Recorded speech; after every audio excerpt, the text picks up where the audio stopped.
Good afternoon po sa ating lahat. So ngayon po ang pag-uusapan natin ay tungkol po sa tinatawag natin na mechanism. Ano po ba ang mechanism ng turntable? Ang ibig sabihin po ng mekanismo ng turntable ay yun po mismong turntable. Ito po, turntable yan. Pero iba-iba po ang nagiging packaging. Like for example, sa console, ganito rin po yung turntable niya pero hindi po may kakaila na mas malaki, no? Yung sa console. Ngayon, meron din pong ganito ang kanyang turntable pero nakalagay po sa ibang packaging like component, ganon. Pero ganito rin ang kanyang mechanism. Ito po yung pinaka-mechanism. Ibig sabihin ng mechanism po, pare-pareho po yan. Pare-pareho po yan. Pero iba-iba lang yung packaging.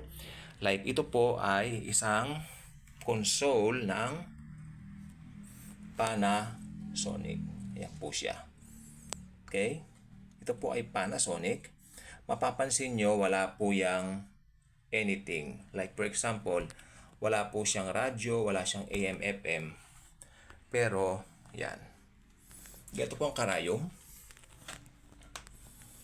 Para inyo po namang matanawan, no? Magkaroon kayo ng idea. Like for example, like this. Ayan. I hope nagagawa natin ang tama para inyo po naman itong matanawan ng tama. Ano po?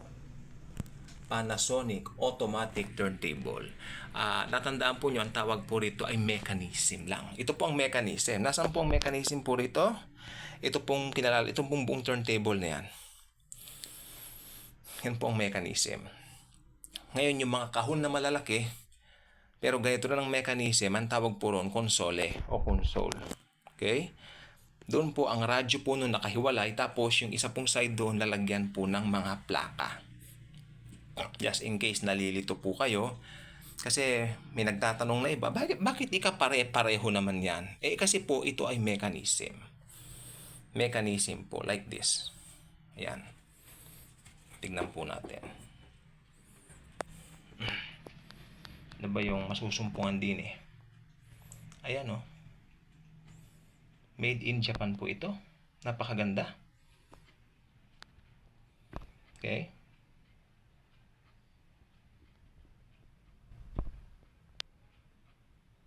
Teka lang po. Okay. Ayun yung sa stylus yata. Ayan po yung kanyang torn arm. Ay, bulol ako. Torn arm.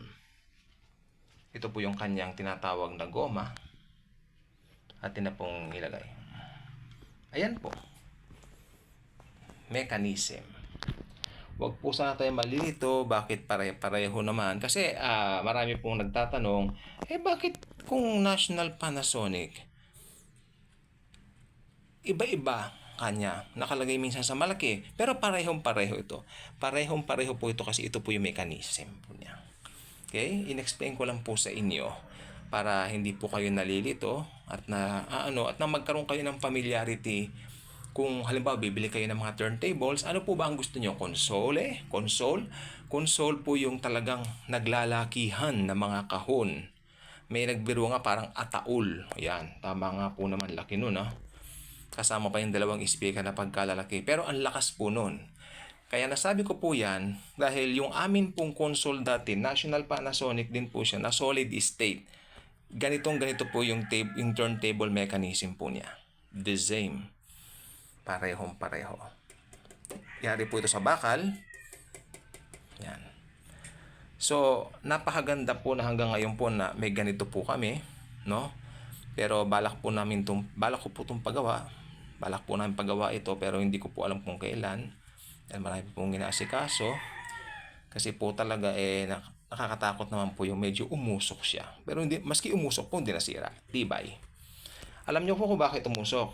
Dahil corroded na nga po sa ilalim. At alam nyo, 1974 pa po ito. So, understandable na muna po siguro. Talagang uusok. At uusok po siya. Ano po? Dahil sa kalumaan. Ano po? So, yan. Ngayon, may nagtatanong, ano po ba ang mas maganda, yung mga dating turntables o bagong turntables? Kasi pag dating turntables, maganda po. Ito po, like this one, 1970 po. Pero, very risky po kasi baka umusok nga. May experience kami doon umusok nga. At the same time, pag nasira po, maghahanap po ng pyesa. Buti kung meron po sa raon mostly po kasi, wala na. Kasi 1974, 2023 na po tayo. 49 years ago, kalain nyo po yan. Di ba magpi-50 years na po ito sa next year. Pero ang kagandahan lang naman po, meron pa rin po kaming ganito. Talagang vintage na vintage. Ito po ang habol po namin dito. Mas hindi na gumagana, at least meron, di ba? Parang part of history. Di ba? It's a part of our history that we still have these things with us.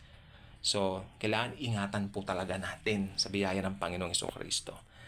Ganun po yan. And, madagdag ko lang po, yung mga bagong turntables naman po natin, maganda po talaga. Kaya lang, yung iba po roon, sabi nila, hindi raw maganda kasi masyadong mura. Pero, maganda rin po yung mga bagong turntables, yung parang mga suitcase. Ako, ganun po ang ginagamit ko sa pang-araw-araw suitcase. Tsaka meron din po kaming Marley turntable. Hindi po siya ganun kamahal, pero at least makabago po siya.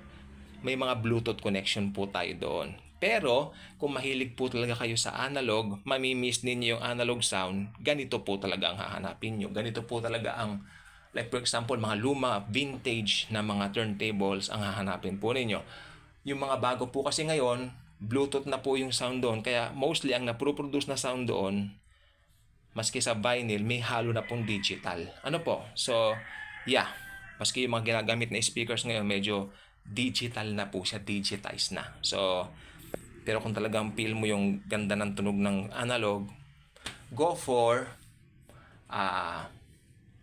vintage. Mag-go vintage po kayo. Kasi sa totoo lang po, masasatisfy po kayo pag nag-go vintage kayo sa pagplaplaka ninyo, pakikinig ng musika sa plaka. Pag vintage, ang mga gamit nyong mga equipments like, ito nga po, turntables, di ba?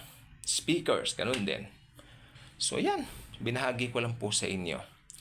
Iba-iba lang po, pero this mechanism, pero minsan nakalagay po sa ganito. Ang tawag po dito, portable record player. Pero yung iba, ganito, lalagyan nila ng radyo, lalagyan nila ng AM, FM, di po ba? Iba may cassette tape, may CD. Yun po ang tinatawag na mini component. Ngayon, meron din pong component, mas malaki, nasa ibabaw ang ganito, yung mechanism, tapos sa ilalim, ang daming mga, tawag dito, yung parang ina-adapt mo yung sound, amplifiers, no? Maraming amplifiers. Pero siyempre, ang pinaka-popular po talaga niya yung konsole. Iba-iba rin po ang konsole. Kasi yung mga console po na alam ko, especially dyan po sa Amerika, may console po na may television. Tapos nakalagay itong mechanism. Pero yung sound speaker, yung dalawa lang po yun, na malaki. Doon tumutunog yung TV, doon po tumutunog yung ganito. Tapos may 8 track din po siya. Tapos cassette tape. Tapos AM, FM. Napakaganda po nun. Ngayon po, yun po ang pinakamahal na console sa ngayon. Nagkakahalaga po yun ng 200,000 yata sa console. Dahil napaka-antique, napaka-vintage na po nun. Okay? So, ang panalangin ko, sana may natutunan naman po kayo tungkol po kung ano ba yung mechanism. Kasi pare-pareho.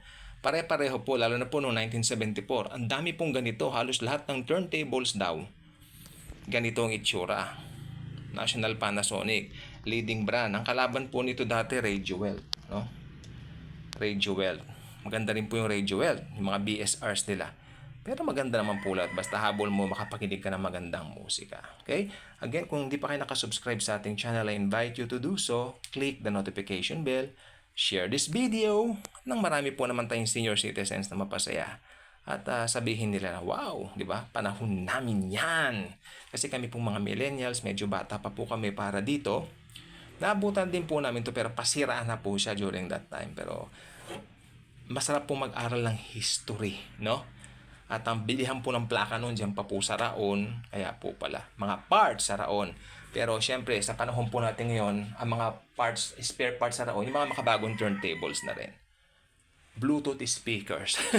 Mga ganyan ngayon, kukonect lang natin itong mga gadgets natin doon, mga phones natin, tapos go ka na sa pakikinig mo ng music. Thank you. And Jesus truly loves us all.